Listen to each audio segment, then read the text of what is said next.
हो पक्का छ। हामी चाहिँ एकदम हाम्रो गाउँमै हामीले चाहिँ अरू मान्छे छिर्नै दिँदैन, हान्छ ढुङ्गाहरू खेदाइन्छ। त्यही गएर त 4 को मान्छे हो। हजुर अहिले यहाँ धेरै नै घन्टीकै छ, घन्टीकै छ घन्टी घन्टी घन्टी घन्टी धेरै मान्छे घन्टीकै छ। हाम्रो गाउँ घरमा पनि सबै त्यो बालबच्चाले पनि बालेन भन्छ, उफ्रिन्छ ब्रुक ब्रुक हजुर होइन, हजुर सोही छ। अहिलेको रेकर्ड हेर्दा चाहिँ हामीले होइन सबै चाहिँ यहाँ बुद्ध गाउँ घर यहाँ बजार सर हाट भन्दाखेरि सबै घन्टीकै छ, घन्टीकै छ।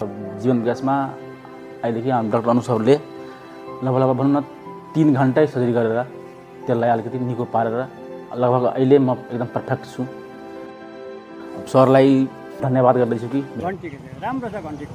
यो अब अहिले बिचमा आएर पैसा आयो, अब टेबी बाले पैसाले झडाएर हान्यो भने चाहिँ अब त्यो कता के हुन्छ, ती गरिब खान नपाएका के कसो हामी जान्दैनौँ न।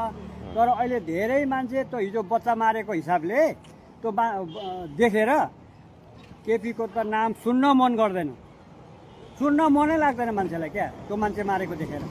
यहाँ चाहिँ जित्छ होइन बालेरकै घन्टीले नि जित्ला भने धेरै सबै मान्छे घन्टीमै छ अहिले चाहिँ आबद्धै भइसकेका छन्। बाहिर अबदेखि तपाईँको पनि बाहिरको बसेका छोराछोरीले पनि बाले नै भन्छन्, घन्टी नै भनिरहेका छन्।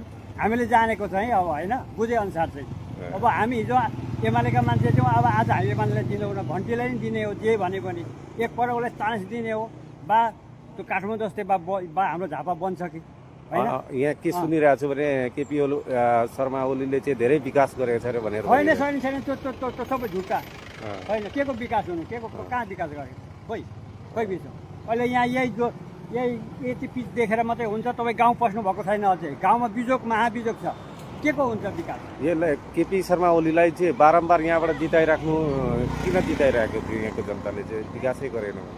अब त्यो जिताउने कुरामा त अब केही गर्ला भन्ने आश गरेका थियो, आश अब मरेको छ, सबै जनताको आश छैन। अब तपाईँले बालेन शाह काठमाडौँको पूर्व अब मेयर भनौँ न, उहाँले छोडेर आउँदाखेरि चाहिँ तपाईँहरू चाहिँ हर्ष उल्लासको साथ उल्लासै छ। उसले के सबै अनलाइनबाट काम गर्ने, यो यहाँको सबै बाटोघाटो सबै खिचेर सबै अनलाइनबाट कुन ठाउँमा कस्तो आवश्यकको हिसाबले उसले चाहिँ के अरे पिच लाउने, उसका मान्छे खटाउने गरिदिने, उसले बाले नै यहाँ आएर भन्ने होइन हाम्रो। दिमाग र बुद्धिले गर्ने हो क्या।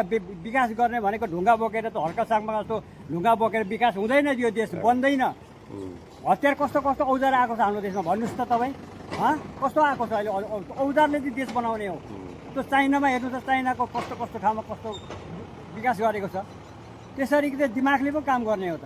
त्यसै यहाँको क्षेत्र नम्बर 5 को चाहिँ विकास के भन्छ परिवर्तन चाहिँ चाहिएको छ हामीलाई। बालेले हामीलाई गर्छ भने त्यो नगर्नेले त हिजो काठमाडौँमा त